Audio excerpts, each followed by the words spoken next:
Grow app open केल्यानंतर तुम्ही log in करा. लॉग इन घेऊ शकता त्याच्यामध्ये. हे ऑलरेडी मी लॉग इन केलेलं आहे.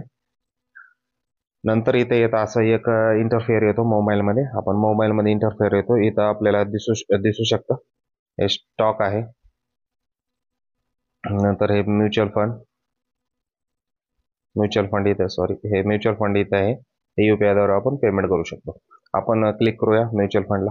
म्युच्युअल फंडला क्लिक केल्यानंतर वरी आपल्याला दिसतं एक्सप्लोर आहे, डॅशबोर्ड आहे. डॅश म्हणजे खरेदी केल्यानंतर लगेच SIP आपल्याला इथं दिसते. म्युच्युअल फंडमध्ये SIP दिसते आणि इथं वॉच लिस्ट दिसतात. देअर आर मेनी फंड्स त्याच्यामध्ये आहेत. त्याच्यामध्ये नंतर येतं कलेक्शनला बघा. इथं ह्यांनी एक सुंदर एक हे करून दिलेलं आहे, स्पेसिफाईड करून दिलेलं आहे ग्रो ॲपनं. हे हाय रिटर्न दिसतं. SIP विथ 500 रुपये गुंतवणूक करून पण आपण SIP म्युच्युअल फंडमध्ये करू शकतो. हे टॅक्स सेव्हिंग आहे.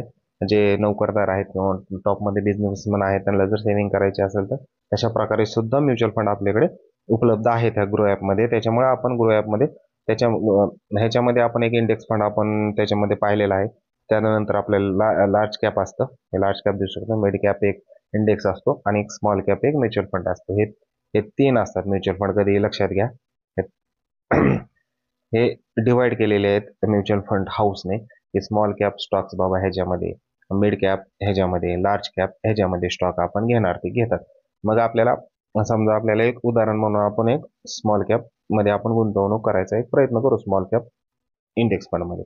इथं लगेच आपल्याला ह्यांनी एक स्पेसिफाईड केलेले आहे. हे बघा इथं नाव आहे. हे फंडचे नाव आहेत. निपॉन, बंधन, कॉन, टाटा, कॅनरा आणि हे इकडे आहेत ते रिटर्न्स आहेत. हे तुम्ही पाहू शकता. इथं रिटर्न आहे FD पेक्षा कितीतरी पटांनी हे 3 इयरचे रिटर्न आहेत. इथं आपण क्लिक करा. इथं क्लिक केल्यानंतर आपल्याला कळतं 5, इथं 1 वर्षाचं, 3 वर्षाचं. ते आपल्याला रिटर्नमध्ये यांनी स्पेसिफाईड खूप छान पद्धतीने आपल्याला इथं केलेलं आहे. तर आपण आता बघूया. पहिलाच आपण ह्याच्यामध्ये एंटर करूया. हे निपॉनमध्ये एक तुम्हाला एक नॉलेज येण्यासाठी कशा प्रकारे आपण इन्व्हेस्टमेंट करू शकतो. निपॉनमध्ये करा क्लिक. निपॉनमध्ये क्लिक केल्यानंतर आपल्याला सगळं टाफ दिसून येतो. हे वाचा तुम्ही. हे व्हेरी हाय रिस्क आहे. एक म्हणण्यापुरतं असतं म्हणायचं हाय रिस्क वगैरे. हे दिसतं तुम्हाला 30% ॲन्युअली आहे. 3 वर्षामध्ये हे 30% त्यांनी रिटर्न दिलेला आहे. 1 महिना आहे, 6 महिना आहे. हे वर्षाला किती रिटर्न दिले, 3 वर्षाला किती, 5 वर्षाला किती. इथं ऑल टाइम सुद्धा असते. इथं लक्षात आलं. आणि एक मित्रांनो पाहत जा इथं हे रेटिंग, कधीही रेटिंग पहा तिथं. हे एनिवे प्रकार असतो. एनिवेनुसार आपण तिथं असतात त्याचे तुम्हाला समजून घ्यायची जास्त आवश्यकता आता नाही. हे रिटर्न कॅल्क्युलेटर आहे. हे तुम्ही बघा. 5,000 जर तुम्ही 1 वर्ष तर 5,000 महिन्याला जर तुम्ही केले तर तुम्हाला एवढे तुम्हाला 20% टोटल इन्व्हेस्टमेंट तुमची 60 होतात आणि तुम्हाला मी इथं 72,000 रुपये हे दिसतं. हे होल्डिंग हे ते एक अशा प्रकारे एकदम छान दिलेलं आहे त्यांनी, की होल्डिंग म्हणजे आपल्याला तिथं दिसून येतं की हा ग्रो ॲप आपले पैसे कुठल्या कुठल्या कंपनीमध्ये लावतो. तर हे तुम्ही बघा.